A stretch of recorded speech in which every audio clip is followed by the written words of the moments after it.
everyone, welcome back to the channel, and today I've got the overview for episode 5 of Andor, and I have to say this episode was really good.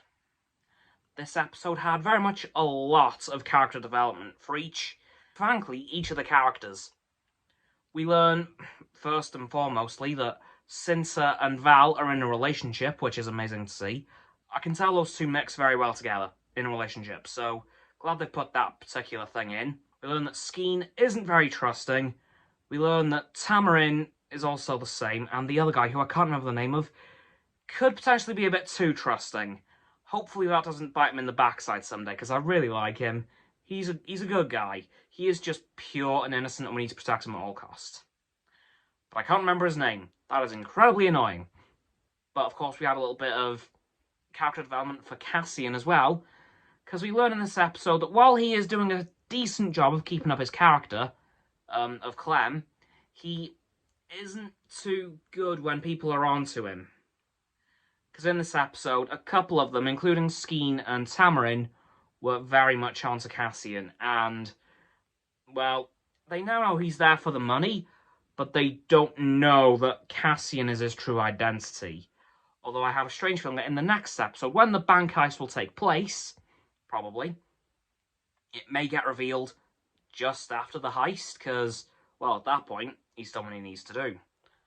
Unless he decides to stick around with them, but reveal it anyway, to get all the, all the truth out there, because it needs to be done, really. We know that this is obviously a very big job for them, because it's like a quarter of the payroll for the entire Imperial sector that they're in. That's a lot of money. Of course, we had a little bit of character development on the Mon Mothma side, as well as meeting her daughter, who appears to be much more in line with her father's views rather than her mother's, even outright questioning her mother. So, I don't know how that's going to go. Of course, we know in this episode as well, Mon Mothma decides to open up a charitable foundation, which I have a strange feeling the money's going to start disappearing.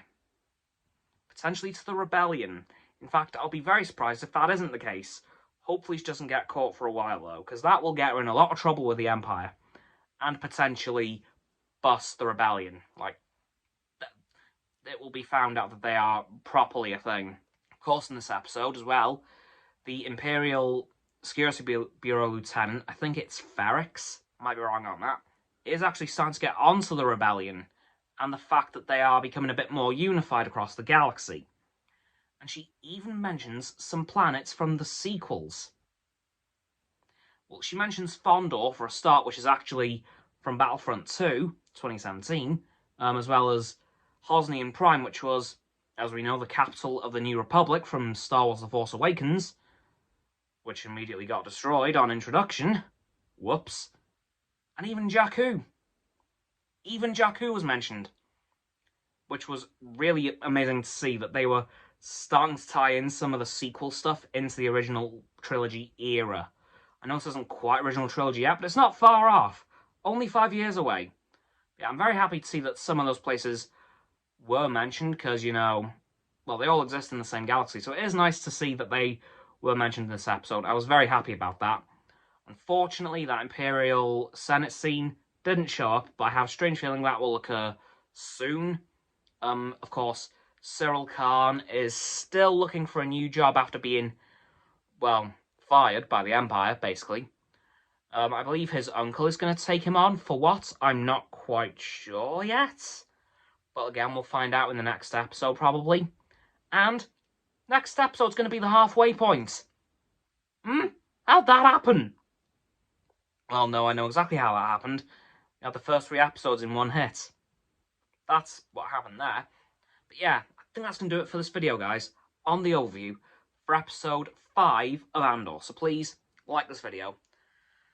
Subscribe to my Roxanne's and Frost's YouTube channel. Their links are in the description as always. My sub button is down there. Yeah, that big red one. Unless you've already subbed, then it's grey. Thank you for that, by the way. And once you've done that, please don't forget to click all 3 of our bell icons to get all 3 sets of our notifications. Comment as well, because why not? And let me know what you thought of this episode of Andor, and what you think is going to happen next week, or if you want to have a bit more time to think about it, leave it in next week's prediction video. Once you've done that too, please follow me on all my social medias. They'll be in the link tree in the description. And below that will be Roxanne's website and Frost's Instagram. And lastly, please don't forget to share this video with all of your friends so they can join the infinite loop of liking, subscribing, commenting, following, and sharing, and around and around and around that loop. I'll see you guys tomorrow with another video. Goodbye!